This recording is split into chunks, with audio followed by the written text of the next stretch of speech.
있습니다. 저는 그리스도의 아들이십니다. 그리스도는 하나님 만나는 기회를 습니다. 제 아들을 설방을 주었습니다. 사랑에게 권세를 주었습니다. 사랑하는 하나님, 가장 설레는 마음으로 이제 저희 나와 하나님의 인성을 듣는 이 시간으로 인도롭게 하시네 감사합니다. 아멘. 모든 질문을 가지고 답을 찾는 시간이 되게 하시고 정말 하늘에서 주시는 해븐 파워, 살렌트 미션 하나되는 시간이 되게 하옵소서. 아멘. 말씀을 전달해 주시는 정대한 전도사님께 어려움만 생명수만 더하여 주시고 말씀을 듣는 모든 음란수들에게 적절의 영감 더하여 주옵소서. 예수 그리스도를 기도합니다. 아멘. 네. 오케이. 자, 여러분 어제 읽고 오신 분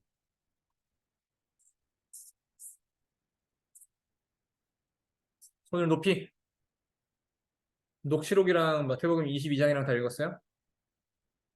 오케이. 그러면 이해가 안 되는 부분.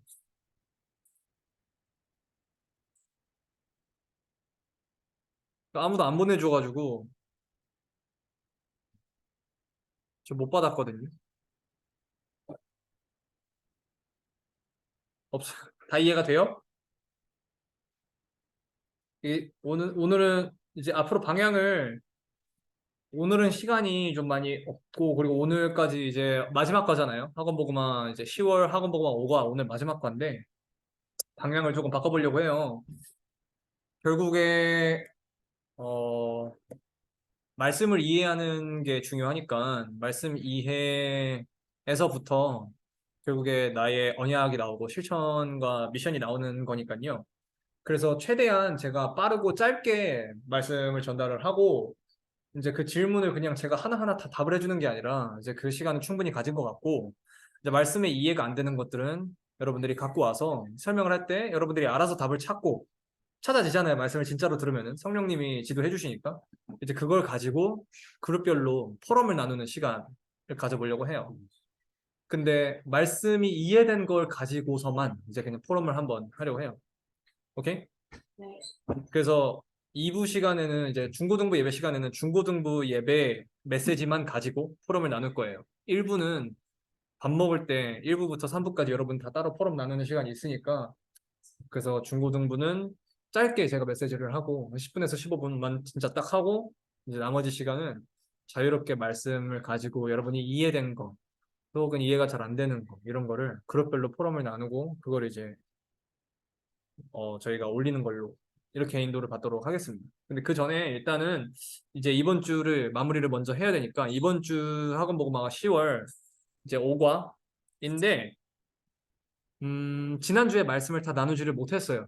그래서 흐름만 한번 간단하게 파악을 다시 해보도록 하겠습니다. 여러분 학원 보고마 녹취록을 한 달 내내 매주 토요일마다 읽었으면은 흐름이 조금 파악이 될 거예요. 저도 계속 읽을 때마다 계속 흐름이 더 이렇게 정리가 되어져요. 일단은 서론에서 기도에 대해서 되게 중요한 부분을 말씀하셨잖아요. 서론에서 기도 첫 번째로 성찬식, 그러니까 구원에 대한 확신, 이제 그 확신이 확인이 되어지고 나면은 집중은 알아서 되어지는 거예요. 그래서 그 집중 속에서 우리가 이제 정말 정확한 그리스도의 체험이 되어지고 나서 최근에 기도수전 메시지에서 나왔죠. 그리스도의 체험. 그게 되고 나면은 이제 정시, 무시, 그리고 치유, 당연하게 이제 되어지는 거죠. 이게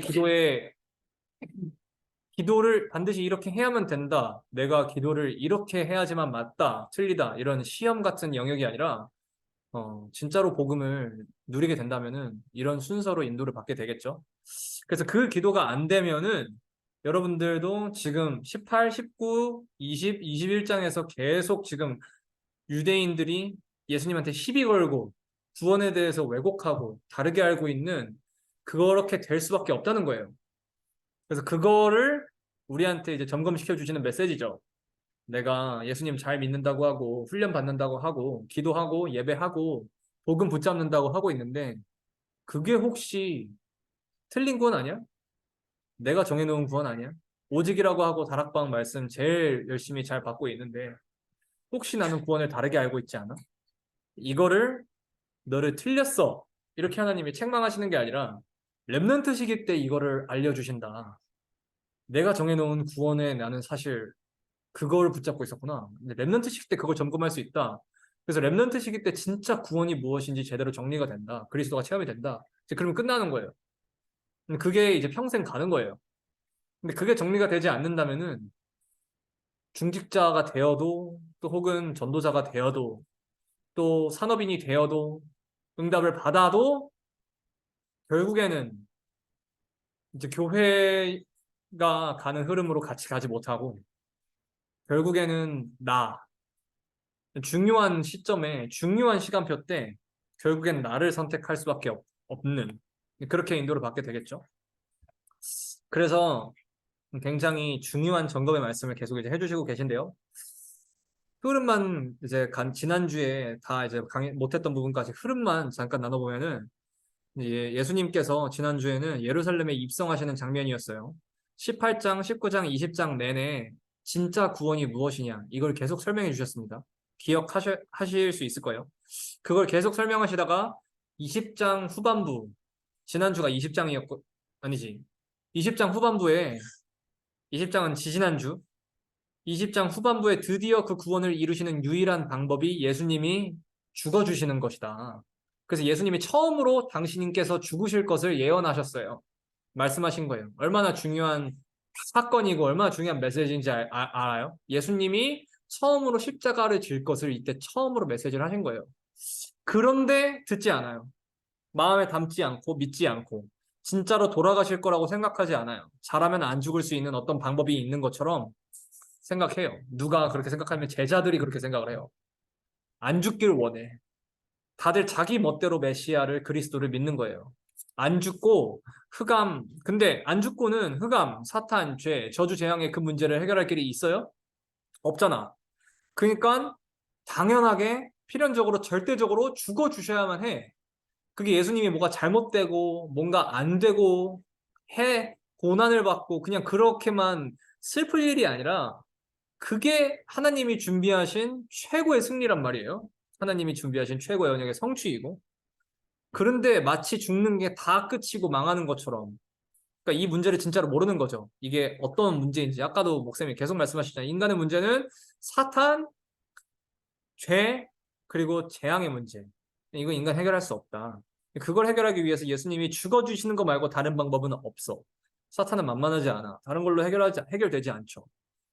그런데 이 문제를 진짜로 모르니까 그래서 진짜로 죽으셨을 때 제자들이 어떻게 했어요? 안 죽을 줄 알았단 말이야. 안 죽을 거라고 기대했어. 안 죽어야 된다고 믿었어. 그런데 그 예수님이 돌아가셨어. 자기들의 나라를 이루어줄, 자기들의 소원을 들어줄 그 메시아라고 생각했던 그 예수님이 죽으니까 제자들의 반응이 어땠어요? 감사했어요? 기뻐했어요? 아니죠. 승범이 말대로 런을 바로 다 도망갔어요. 깜짝 놀라가지고. 어떡해. 망했다. 끝났다. 진짜 돌아가셨네. 이제 끝났다. 그러니까 예수님이 죽으실 거다, 부활하실 거다, 듣지 않고 믿지 않은 거죠. 사실은 가장 기뻐해야 될 일인데.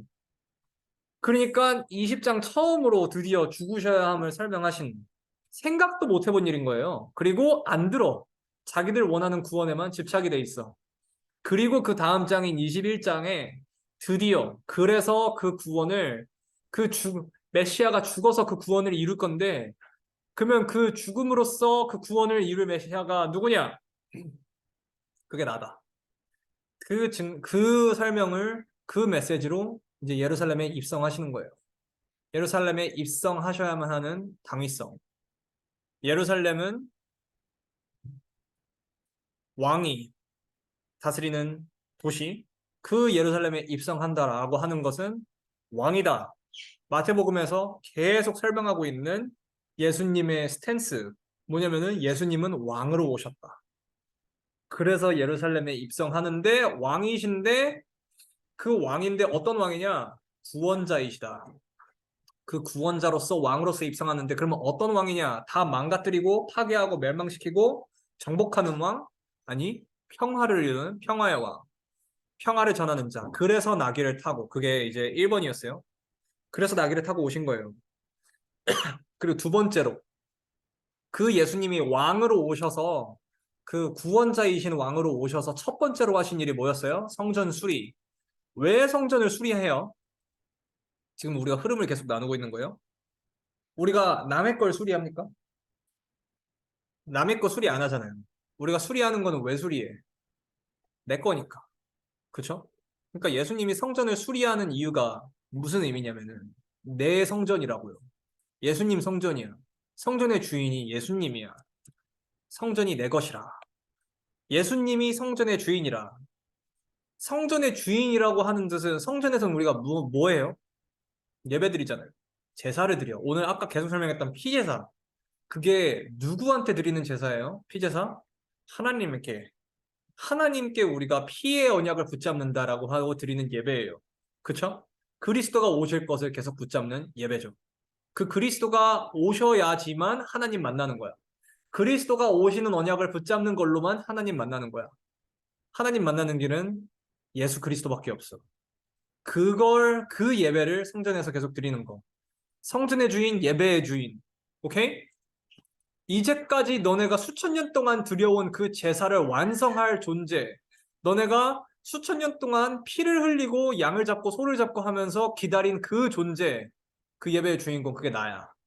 내가 그 왕으로 왔어. 그 모든 예배를 내가 완성할 거고, 내가 그 모든 제사를 완성하고, 약속된 모든 언약을 완성할 거고, 구원을 이룰 거야. 그렇게 오신 거예요. 그거를 설명하는 장면인 거죠. 근데 3번 무화과나무 비유 지난주에 얘기 못했잖아요. 무화과나무 비유는 그 끝까지 구원을 이해하지 못하고 알아듣지 못하는 이스라엘을 향해서 예수님이 말씀하시는 거예요. 자, 무화과나무가 나빠서 예수님이 저주하신 거겠습니까? 무화과나무를 저주하는 장면 아세요? 예수님이 무화과나무를 보고 잎사귀밖에 없대. 그래서 다시는 열매를 맺지 못하리라 하고 저주를 했어요. 그러면은 무화과나무가 특별히 나빴어요? 무화과나무가 예수님 오실 거 알고 나는 열매를 안 줘야지 하고 그랬겠어요? 그냥 제철이 아니야. 시즌이 아니어서 무화과나무에 열매가 없어. 근데 예수님이 가서 봤을 때 잎사귀밖에 없던 그 시간. 무화과나무에는 뭐가 있어야 돼요? 이름이 무화과나무잖아. 뭐가 있어야 돼? 무화과가 있어야 돼. 그래야 무화과나무잖아. 제철이 아니기도 했지만 예수님이 하필 찾으시는 그때에 무화과가 없어. 굉장히 의미가 있는 얘기잖아요. 뭔 말인지 알겠어요? 이스라엘이랑 똑같은 거예요. 이스라엘의 정체성이 뭐예요? 이스라엘은 누구 백성이야? 그리고 무슨 백성이라고 불려? 언약의 백성. 그러면 이스라엘에는 뭐가 있어야 돼? 언약이 있어야 돼. 그래서 하나님이 복음 주신 선택받은 민족이야. 근데 뭐가 없어? 언약이 없어. 언약만 있어야 되는 백성인데 언약만 없어. 복음이 더 이상 없어. 그래서 그 증거로 구원이 무엇인지 못 알아들어. 이렇게 무화과가 없어서 저주받은 것처럼 예수님 설명하시는 거예요. 이스라엘의 미래. 복음만 빼고 당대의 최고의 지식과 학문과 법과 문화 다 있었거든요. 이스라엘에. 예수님이 말씀하시는 거예요. 저 무화과가 없어서 저주받은 것처럼 너네 복음 없으면은 저주를 피할 수 없어. 망할 거야. 그리고 설명하시는 거예요. 너네는 그 모든 걸 다 어마어마하게 쌓아놓은 게 복이라고 믿잖아. 너네 그게 복이라고 생각하지. 아니야. 내가 복이야. 복은 나한테 받아야 돼. 복을 주고 저주를 내리는 그 권세가 나한테 있어. 예수님이 어떤 분이신지 하나님이시라는 걸 설명하는 거예요. 너네가 그렇게 기도하고 금식하고 말씀 외우고 선택받은 민족이라고 대단한 자부심 가지고 축복받았다고 생각하는 그거 하나도 축복 아니야. 복음 없으면 다 쓰레기야. 그거 니네가 생각하고 있는 무화과라고 생각하는 그거 그 무화과 아니야. 너네는 잎사귀밖에 없는 무화과랑 똑같아. 진짜 복은 내가 주는 거야. 그래서 망하는 거야. 나한테 복을 받지 못해서. 그러면 그게 벌 내리는 거예요? 저주하는 거예요? 잘 생각해봐요. 예수님께 복을 받지 않고 잘 되면 그게 잘 된 거야? 어떻게 돼? 돌아올 길이 없어져. 근데 예수님께 복을 받지 않았는데 망했어. 그러면 그게 오히려 잘 된 거 아니에요? 그래야 돌아올 길이 있잖아. 그쵸? 그래야 알 거 아니에요. 아, 이게 복이 아니었구나. 예수님께 받는 복이 진짜 복이구나. 예수님이 주셔야지 복인 거구나. 그걸 바르게 깨달으려고 그러면은 어떻게 돼야 돼? 망해야지. 예수님이 주신 것이 아닌 것으로 내가 잘 되고 잘 먹고 잘 살고 있다고 착각하고 있는데 그거 다 뺏겨 봐야지 깨달을 거 아니야. 아, 진짜 복 예수님한테 오는 거 아니야. 그거였구나. 그러면 그 진짜 복이 오도록 이끌어 가신 그 과정이 저주일까요? 그게 상처일까요? 그게 문제일까요? 아니죠. 그게 진짜 복이죠. 진짜 하나님이 축복하시지 않는 사람은 망하게도 하지 않아. 그 뭔 말인지 알아요? 하나님이 진짜 지키시지 않는 사람은 망하지도 않아. 인간적으로. 그럼 그 사람은 못 돌아와. 얼마나 무서운 말인지 알겠어요? 이스라엘의 미래를 두고 지금 하시는 말씀이에요. 복음 없으면 망해. 특별히 잘못해서 망하는 게 아니야. 잘못이 뭐가 있어? 무화과 나무가 제철에 아니어서 열매가 없는 게 그게 뭐 무화과 나무한테 책임이 있어. 책임 없어. 근데 사탄은 호락호락하지 않고 만만하지 않아. 저주와 재앙은 너가 잘못한 게 없어서 너가 책임이 없어서 비껴가는 게 아니야. 복음 없으면은 무조건 와. 복음 없으면은 그 후대한테 무조건 닥쳐. 그게 저주고 재앙이야. 잘못해서 오는 게 아니야. 오케이? 그걸 말씀하시는 거예요. 이렇게 예수님께서 막 가르쳐. 그러니까 이제 권세를 가지고 시비를 걸죠. 바리새인들이. 그래서 바리새인들이 말을 해요. 너가 누구 권세로 이렇게 가르쳐? 그러니까 예수님께서 니네가 내 말에 대답을 하면은 나도 대답을 하겠다. 세례 요한의 세례는 하늘로부터 왔냐? 사람에게로부터 왔냐? 물어요. 그러니까 바리새인들이 갈등을 해. 하나님으로부터 왔다고 하면은 왜 믿지 않았냐? 라고 예수님께서 말씀을 하실 거고 그렇다고 사람에게서 왔다라고 하기에는 사람들이 니네 왜 대답을 그따구로 하냐? 라고 뭐라고 할까봐 무서워. 그러니까 마음에는 입이 답을 안 거죠. 하늘로부터 온 게 맞아. 예수님의 세례 요한의 세례는. 그런데 그걸 인정해버림과 동시에 예수님께서도 이 권세가 하늘로부터 왔다라고 하는 그 답을 하실 것 같아서 예수님한테 여지를 주기 싫어서 대답을 안 했을 뿐 정답을 알고 있어. 그러니까 하늘로부터 왔다. 그러니까 예수님께서도 똑같이 대답을 안 해. 바리새인들이 대답을 못 하겠어서 대답을 안 하니까 나도 너희에게 대답하지 않으리라. 그 말은 너네가 생각하는 그 정답대로 그 권세가 나한테도 왔어. 그러니까 예수님이 내가 이 일을 하는 이게 하늘의 권세를 가지고 하는 일이야. 이걸 설명하는 거예요. 꼬아서 설명이 되어 있는 거예요. 오케이? 바리새인들이 회피하고 있는 그 정답을 가지고 예수님이 그렇게 이제 찔러 준 거죠. 그리고 마지막으로 포도원 비유. 진짜 무섭고 진짜 중요한 거예요. 첫 번째 포도원 비유랑 달라요. 어느 시간에 왔든지 간에 예수님께서 똑같은 품삯을 주셨다. 그거랑 또 다른 얘기예요. 그거에 대한 얘기도 굉장히 잘 이해를 해야 돼요. 처음 부름받은 포도꾼들이 그 사꾼들이 자기들이 일을 잘해서 받은 게 아니라 부른 모든 사람한테 하나님이 그 삭스를 주기로 약속을 한 건데 왜 내가 먼저 왔는데 쟤한테 똑같은 몫을 주냐? 왜 쟤한테도 구원을 주냐? 그러니까 내가 구원을 받아낸 거라고 착각을 하고 있는 것입니다. 근데 여기서 포도원 비유는 그렇게 악한 종들 이어지는 건 아니지만 그런 마음밭, 그런 상태인 저희들, 유대인들에게 주시는 메시지예요. 하나님께서 수많은 선지자를 보냈는데 듣지 않았잖아요. 포도원 비유 뭔지 알죠? 포도원의 주인인 그 주인이 그 포도원의 그 일꾼들에게 보내서 자기의 종을 보내가지고 이제 포도원에서 만들어낸 열매들을 팔아서 얻어낸 삭스를 받아내려고 종을 보내는 거예요. 근데 그 종을 보냈는데 때렸어. 안 줘. 계속 그렇게 해. 여러 번을. 그 종을 계속 보냈는데 마지막으로 아들을 보냈어. 그랬더니 그 아들을 죽였어. 오케이, 아들이 왔네. 저 죽이고 우리가 이 포도원 갖자. 그렇게 해서 마지막에 아들까지도 죽여버리고 그 악한 종들을 하나님께서 결국에 이제 가가지고 다 진멸해버리세요. 그 주인이 가서. 그러니까 결국에 하나님이 그리스도를 보내신 그 비유랑 딱 맞아 떨어지잖아요. 독생자 예수까지 보냈는데 다 죽였어요. 자, 그래서 이제 하나님께서 말하되 그 악한 자들을 진멸하고 포도원은 제때에 열매를 바칠 만한 다른 농부들에게 새로 줄지니이다. 그랬단 말이에요. 그러니까 결국에 복음을 받지 않은 자기 백성인 원래 복음을 주었던 이스라엘은 다 망했고 이방인에게로 이 복음이 전달이 되었죠. 하나님이 처음부터 주신 하나님 나라의 축복을 다 잃고 다 빼앗기고 그리고 43절에도 이렇게 말씀하시거든요. 그 하나님 나라를 빼앗아서 이거 지금 21장 얘기입니다. 지난주 얘기예요. 그러므로 내가 너희에게 이르노니 하나님의 나라를 너희는 빼앗기고 그 나라의 열매 맺는 백성이 받으리라. 그러니까 다른 백성이 받는데 이스라엘 말고 이방인이 왜? 복음을 안 받으니까 배척하니까 그래서 이방인이 결국에 더 잘 받아. 너무 아이러니하죠. 여러분들이 이런 세상을 살아가기 때문에 알고 있어야 한다는 거예요. 제 백성이 제일 복음을 반대했다는 거예요. 오케이? 어디 다른 불신자가 반대를 하고 이방인이 반대를 하고 로마인이 반대를 하고 이게 아니라 가장 복음을 먼저 받은 이스라엘 백성들 중에서 하나님을 제일 잘 믿는다고 하는 그 사람들이 바리새인들이 종교 지도자들이 그러니까 목사들이 제일 복음을 배척한 거예요. 이해가 돼요? 그럼 저희 시대에는 그 일이 없겠어요?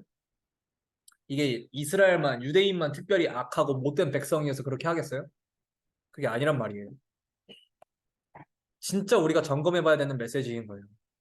교회 안에 성도가 교회가 내가 잘 믿는다, 나는 잘 한다, 나는 잘 지킨다, 나는 바르게 한다 라고 하는 그게 어쩌면 가장 그리스도를 대적하는 일, 그리스도를 가장 배척하는 일이 될 수 있다는 거죠. 굉장히 중요한 메시지죠. 이렇게 해서 사과는 마무리가 됩니다. 그리고 오늘 5과 꽤 빠르게 나가고 있어요. 오늘 5과로 이제 마무리 가르침이에요. 예수님의 가르침이 여기까지 이제 사역으로 끝나요.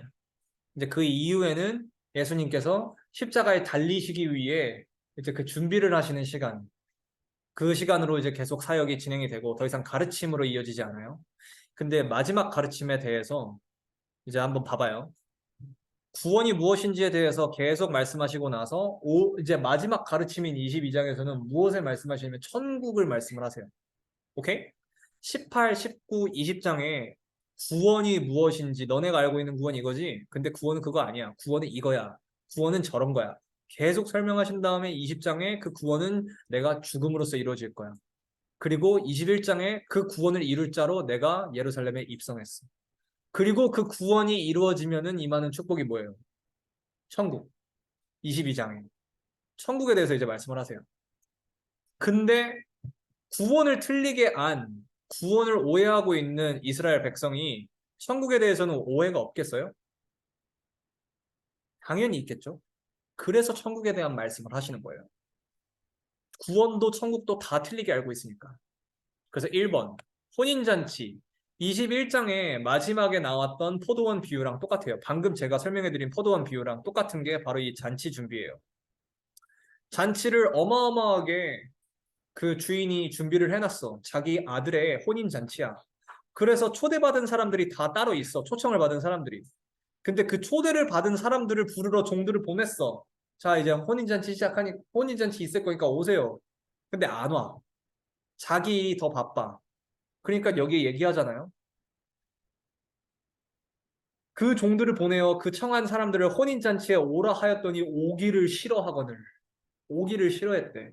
심지어 어떤 정도? 그들이 돌아보지도 않고 자기 밭으로, 한 사람은 자기 밭으로, 한 사람은 자기 사업하러. 너무 우리랑 똑같지 않아요? 그죠?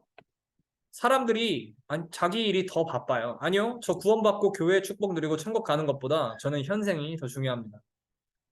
그런 저희 쓰잖아요. 현생이 바빠서. 저희가 쓰는 말이죠.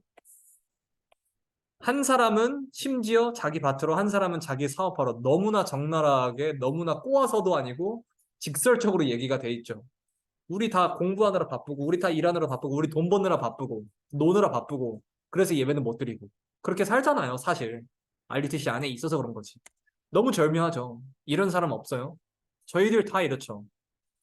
여기에 있으니까 벌금 내야 해서 어쩔 수 없이 있지만 가족, 친구, 일, 공부, 숙제 등으로 저는 좀 바빠요. 더 중요한 거 있어요 하고 예배를 그렇게 하지 않아요? 다 그렇게 하던데 여러분들 까는 게 아니라 어쩔 수 없잖아. 한국 가가지고 다 예배 드릴 때 줌에 들어오는 사람 거의 없던데 디스코드에도 들어오는 친구들 거의 없던데 다 바쁘니까 어쩔 수가 없잖아요. 그래서 예배를 저희가 그렇게 하죠. 근데 어제 토요 집회 때 류 목사님 말씀 기억해요? 말씀 흐름 타야 돼요 라고 정중하게 표현하는 정도가 아니었어요. 중직자들 중에 바쁘기 때문에 말씀 흐름 타지 못하시는 분들이 많다. 도전하시라 이렇게 얘기하지 않으셨어요. 집회, 예배, 그 강단 예배, 그리고 우리 본부 훈련 예배 이거를 흐름을 못하는 사람들은 반드시 망한다 라고 아예 강력하게 그냥 꽂아버리셨어요 어제. 오케이? 그렇게 말씀하셨어요. 왜냐면은 지금 사는 그 모습이 그대로 미래가 되는 거예요. 예배에 지금 생을 걸지 않는다. 천국의 축복에 지금 생을 걸지 않는다. 나중은 없는 거예요.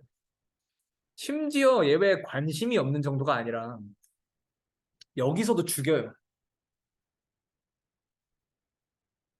그 남은 자, 그들이 돌아보지도 않고 한 사람은 자기 밭으로 한 사람은 자기 사업하러 가고 그 남은 자들은 그냥 예배에 관심이 없어서 간 사람도 있고 혼인잔치에 나는 관심이 없어. 난 천국 누리고 싶지 않아. 나는 지금 이 삶을 더 난 잘 살아야겠어. 라고 하고 간 사람들도 있는 반면에 그 남은 자들은 종들을 잡아 모욕하고 죽이니 똑같아요. 포도원 비유처럼 심지어 천국 혼인잔치에 오라고 초청하러 온 사람을 잡아서 죽이기까지 해. 그렇게 하니까 임금이 놓아요. 군대를 보내어 그 살인한 자들을 진멸하고 그 동네를 불살하고 이에 종들에게 이르되 혼인잔치는 준비되었으나 청한 사람들은 합당하지 아니하니 내거리 길에 가서 사람을 만나는 대로 혼인잔치에 청하여 오라 한대. 그러니까 가가지고 봐봐 이스라엘 사람들이 먼저 받지 않으니까 이제는 아무나 가서 다 데려와. 가가지고 이 복음 받는 사람 내거리 길에서 만나는 사람 다 데려와. 그래서 종들이 길에 나가 다 데려왔는데 악한 자나 선한 자나 만나는 대로 모두 데려오니 혼인잔치에 손님들이 가득한지라. 오케이? 악한 자나 선한 자나 하나님이 다 손인잔치에 오게 했어.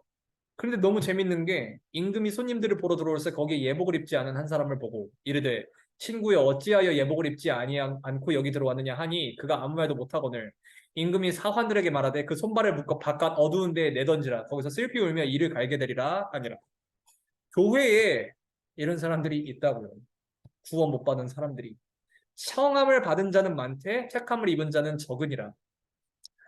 어마어마한 부분을 여러 각도에서 지금 다뤄주시는 비유예요.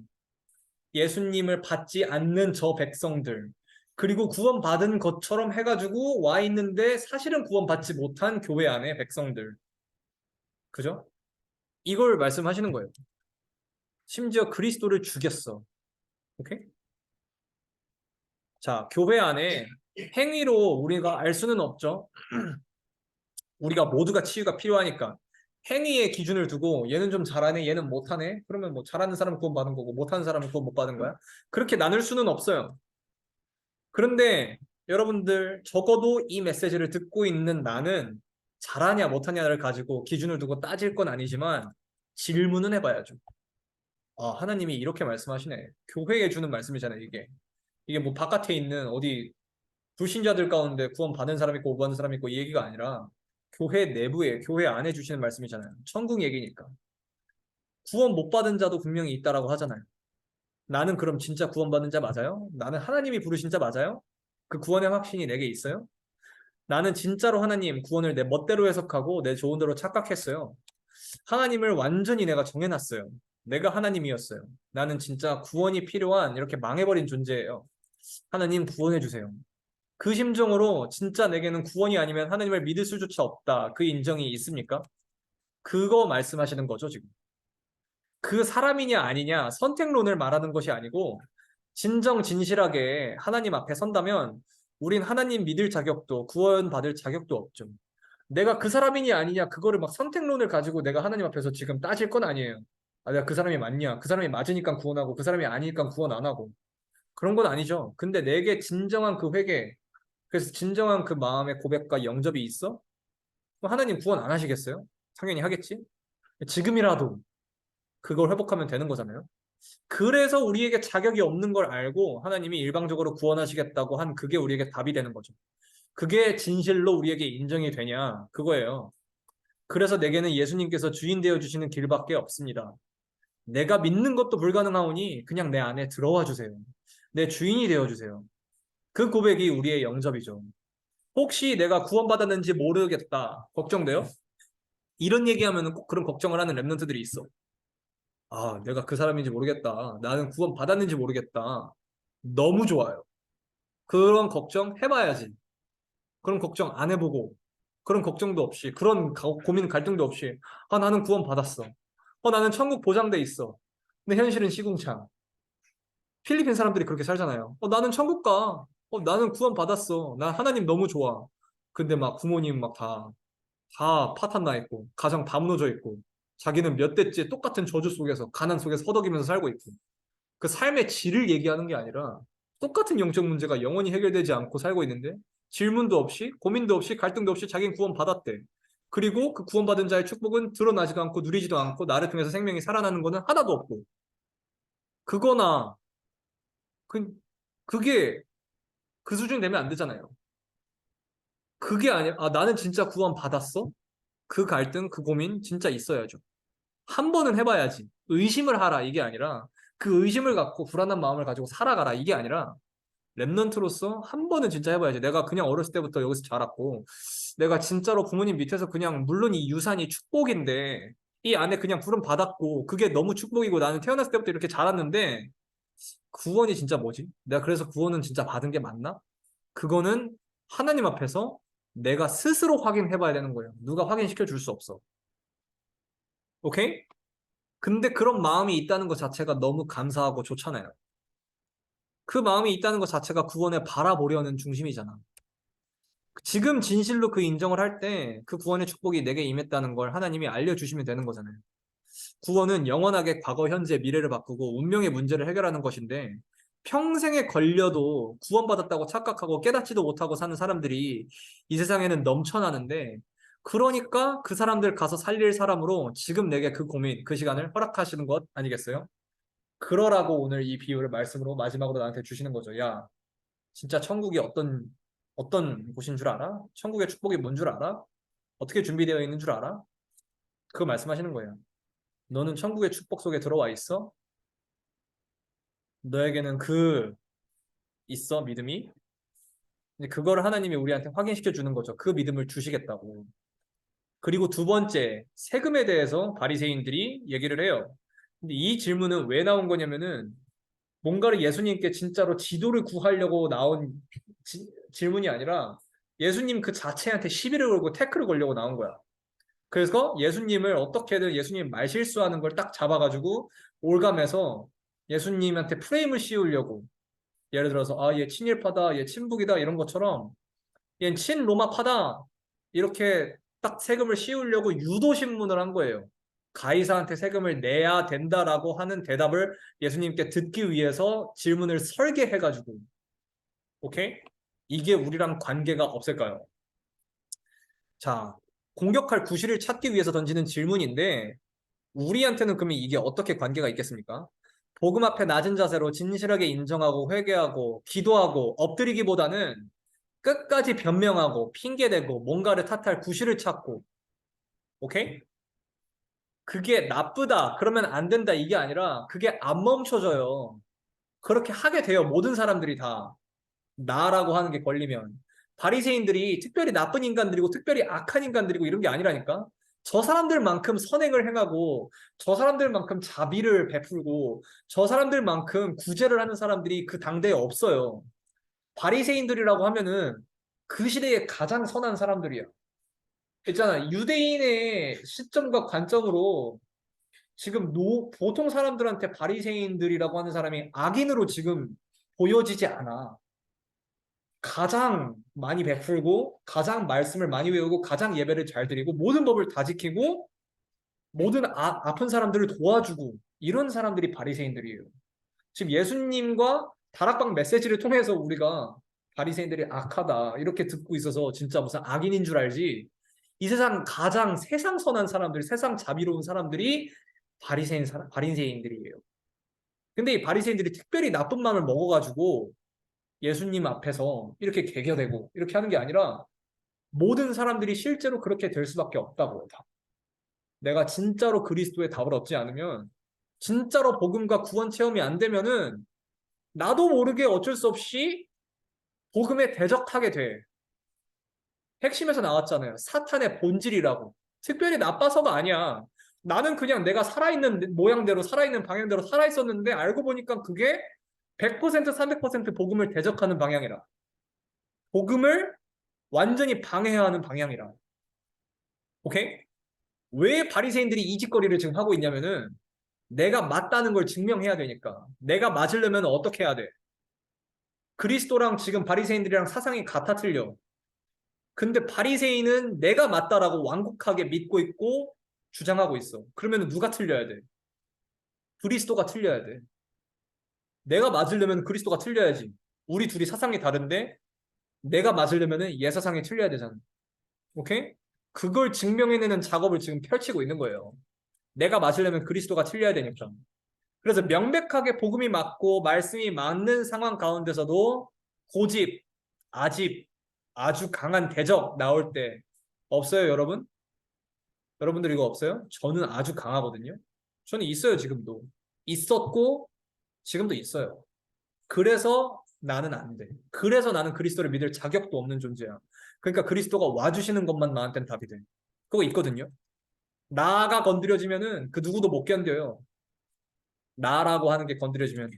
여러분들 없냐? 아니, 없어요? 없냐고요. 그게 아주 중요한 포인트예요. 거기다가 복음을 적용하는 작업을 스스로 계속할 수 있어야 됩니다. 아이들은 그 작업을 아주 진실하게 투명하게 할 수 있게 모든 게 드러나잖아요. 모든 걸 직설적으로 싫어요. 안 해요. 왜요? 등등.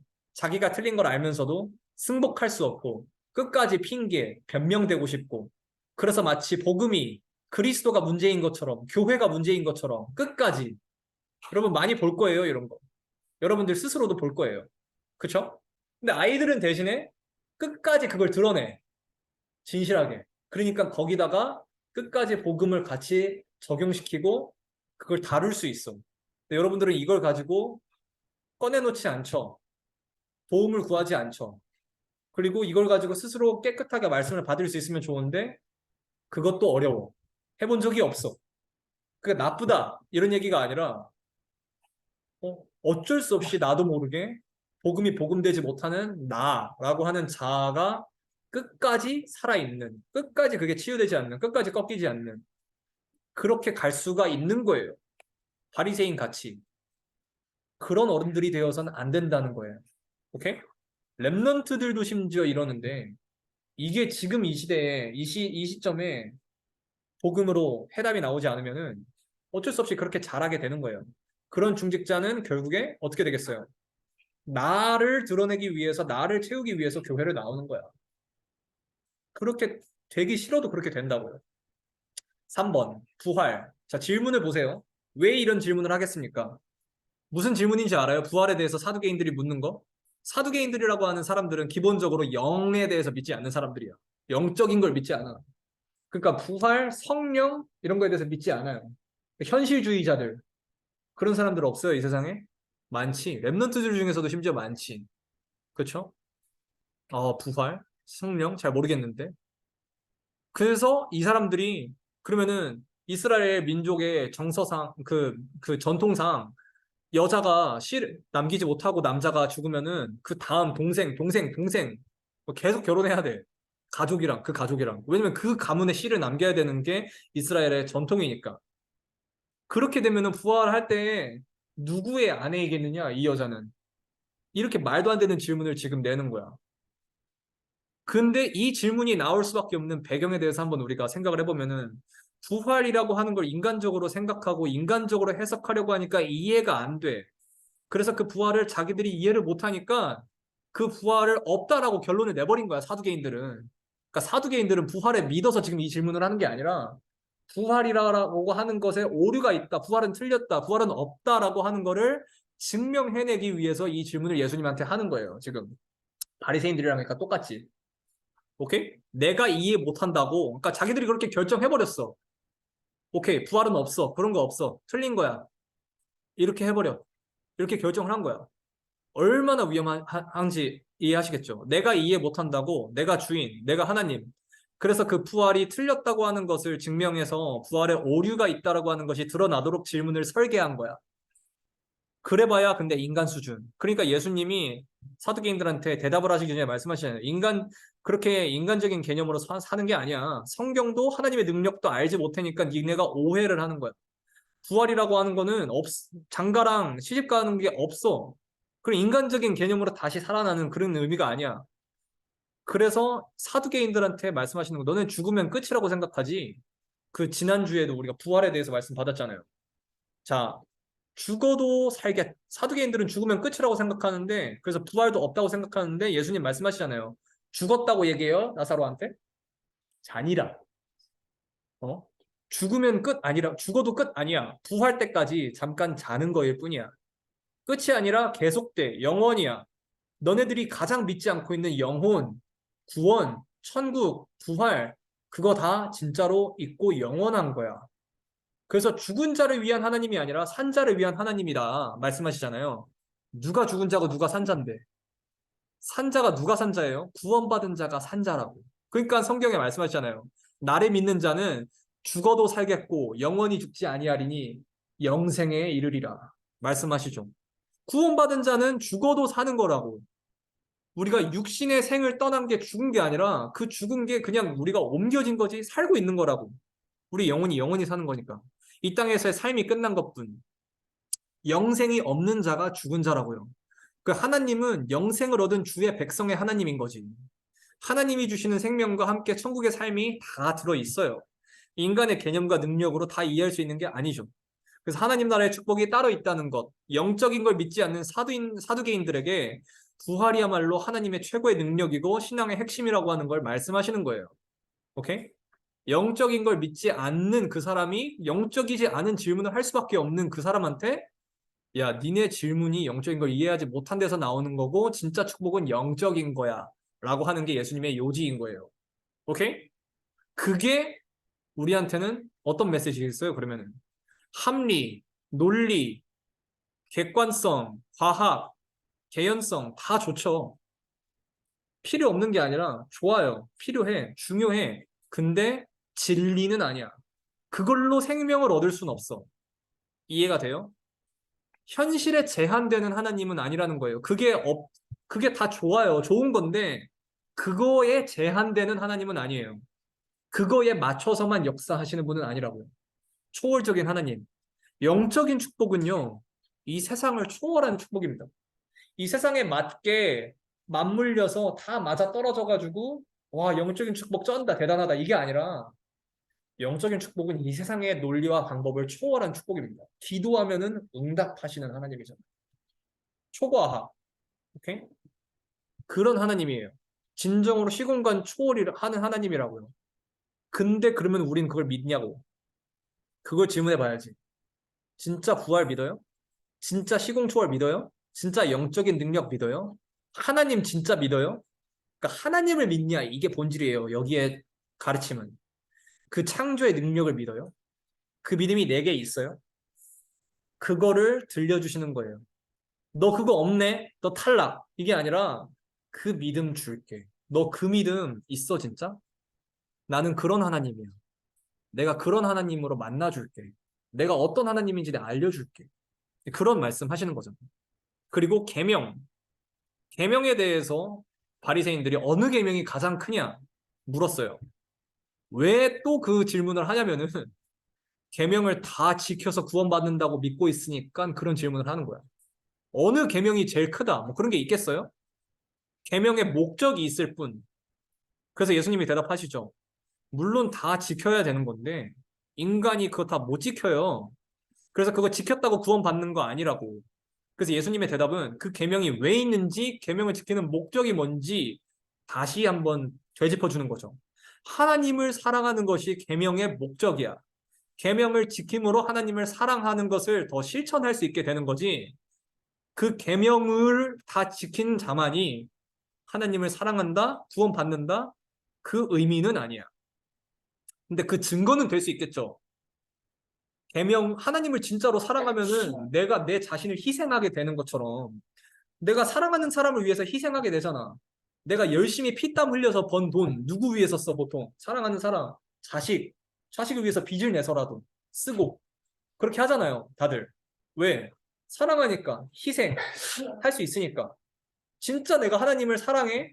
그러면은 산순교자적인 희생적인 삶이 나와질 수 있겠죠. 그쵸? 근데 그 계명은 지켜내라가 핵심이 아니라 하나님을 사랑하게 만들어주는 게 결국 계명의 핵심이라고요. 계명 진짜로 지켜보세요. 다 지킬 수 있나? 못 지켜. 그러니까 안 지켜도 돼 이게 아니라 율법과 계명 똑같이 설계돼 있다고요. 율법에 대해서 얘기를 하는 거야. 결국 다시. 지킬 수 있도록 설계되어 있지 않아. 근데 그걸 지켜내라가 목적이 아니라 그 지킬 수 없는 내 자신을 바르게 깨달으라. 그거를 다 지킨 예수님께서 대신 이루어주신 그 의로 들어가라고. 그거를 네가 다 이뤄내려고 애쓰지 말고. 근데 바리새인들은 그걸 완전히 핀트를 착각했잖아. 그렇죠? 그래서 최고로 그 계명을 지키는 게 율법을 지키는 게 구원의 조건이 아니라 하는 걸 말씀하시는 거죠. 그러면 하나님을 최고로 사랑하는 게 율법을 지키는 최고의 율법이라고 하는데 하나님을 최고로 사랑하는 건 어떻게 하는 건데? 그리스도를 붙잡는 게 하나님을 최고로 사랑하는 거죠. 하나님이 우리가 아직 죄인 됐을 때에 우리를 향한 하나님의 사랑을 나타나셨는데 어떻게 나타내셨고? 어떻게 나타내셨다고? 예수님께서 십자가에서 죽으심으로 하나님께서 우리에 대한 사랑을 확증하셨느니라. 예수님이 십자가에서 죽어주신 게 하나님이 우리에 대한 사랑이라고. 그거를 알아들이는 게 하나님을 사랑하는 방법이지. 내가 하나님을 사랑한다 그래서 내 최고의 것을 드린다 해서 하나님이 그걸 받아? 안 받고 싶다가 아니라 못 받는다고. 가인이 하나님 사랑이라고 제일 좋은 거 드렸어, 안 드렸어? 더 열심으로 더 해가지고 드렸단 말이야. 근데 하나님 그거 받았어, 안 받았어? 못 받아. 피제사가 아니니까 못 받아. 그리스도를 통한 예배가 아니면 못 받아. 그리스도를 붙잡는 게 하나님을 사랑하는 거예요. 오케이? 내가 열심히 한다고 하나님 사랑하는 게 아니야. 근데 착각했어. 하나님을 사랑하는 게 내가 열심으로 하는 거라고. 물론 열심도 나와 지지. 근데 모든 걸 다 지켜서 열심을 해내서 그게 하나님께 사랑이 되는 거다. 착각. 아니, 그거 아니야. 하나님 진짜 사랑하는 거 그리스도로만 할 수 있는 거야. 그리스도 믿는 거야. 그리스도 붙잡는 거야. 그걸로만 구원받을 수 있어. 그래서 그리스도가 다 이루시고 완성하신 계명. 하나님을 우리가 어떻게 사랑하겠어요? 못 사랑해. 그럴 의의가 없어. 그리스도를 통해서만 하나님을 만나고 하나님을 알 수도 있어. 성령이 하나님의 깊은 것을 통달하시잖아요. 그래서 그리스도의 사랑을 진짜로 알게 돼. 내가 구원을 얻은 것이 아니구나. 하나님이 주신 거구나. 그걸 알게 된단 말이에요. 거저 주신 거구나. 나에게 찾아와 주신 거구나. 그래서 이웃을 나처럼 사랑하게 됩니다. 아, 저 이웃도 구원이 필요한 거구나. 구원을 받아야 되는 거구나. 모든 사람이 복음을 받아야 되는 거구나. 그래서 이웃을 사랑하게 돼. 아, 나처럼 구원받아야 되는 존재야. 저 이웃이. 그리고 마지막으로 다윗의 자손. 처음으로 이제 예수님이 역질문. 너네는 그리스도에 대하여 어떻게 생각하느냐? 누구의 자손이냐? 바리새인의 대답. 다윗의 자손이다. 그러면 어떻게 그리스도를 주라 칭했냐? 자, 너희는 그리스도에 대하여 어떻게 생각하느냐? 누구의 자손이냐? 대답하되 다윗의 자손이니이다. 그리시되 그러면 다윗이 성령에 감동되어 어찌 그리스도를 주라 칭하여 말하되 주께서 내 주께 이르시되 내가 내 원수를 내 발 아래에 둘 때까지 내 우편에 앉아 있으라 하셨도다 하였느냐? 그러니까 다윗이 왜 그리스도에 대하여 주라고 이렇게 고백했느냐? 다윗이 그리스도를 주라 칭하였은즉 어찌 그의 자손이 되겠느냐 하시니 한마디도 능히 대답하는 자가 없고 그날부터 감히 그에게 묻는 자도 없더라. 마지막으로 예수님께서 이제 다윗의 자손으로 오신 그 그리스도, 이 사람들이 기다리고 있는 그리스도가 니네가 알고 있는 그 그리스도가 내가 지금 말하고 있는 그 그리스도가 달라. 얘네는 다윗의 자손으로 와서 자기의 왕으로 오실 그 인간적인 다윗의 혈통을 따라서 온다라고 하는 거에 대해서에 대한 착각. 물론 다윗의 혈통으로 오셔야 되는데 그거 인간적인 해석으로 또 한 거예요, 이거를. 근데 진짜 다윗의 혈통이라고 하는 거는 왕의 역할을 이룰 자. 그 다윗조차도 주로 여긴. 왜냐면 다윗이라고 하는 존재는 이스라엘에서 최고의 영웅, 역대 최고의 왕, 가장 존경하는 존재. 근데 그 다윗 왕이 주로 모셨던 그 그리스도, 그가 그리스도다. 그 그리스도, 다윗의 자손 혈통으로서 육신의 왕의 일을 하러 온 자가 아니라. 그죠? 이제 왜냐면 얘네들은 다윗의 진짜 자손으로 다윗의 일을 이어서 할, 그 왕의 일을 할, 자기네 나라를 구제할 이거를 생각하고 있던 거예요. 이제 그거에 대해서 예수님께서 마지막으로 진정한 다윗의 자손, 왕의 일을 이루실 그리스도. 그 마태복음의 가장 중요한 핵심, 왕으로 오신 그리스도. 근데 그 육신의 왕이 아니라 하나님의 일인 사탄의 권세를 박살내시는 그 일을 이루시는 왕 그리스도. 이제 그거를 마지막으로 가르치시고 예수님의 말씀이 이제 끝납니다.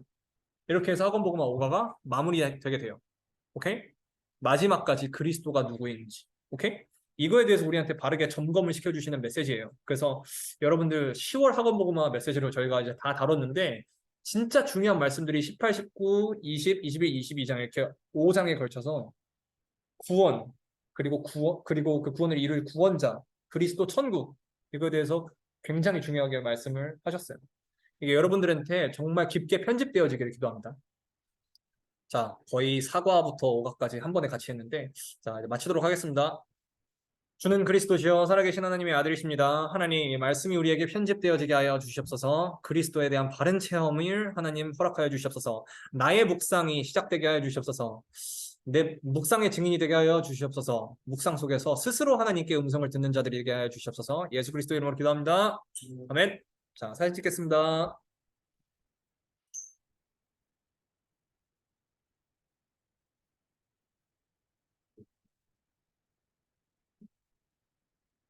Are you? 됐습니다. 네.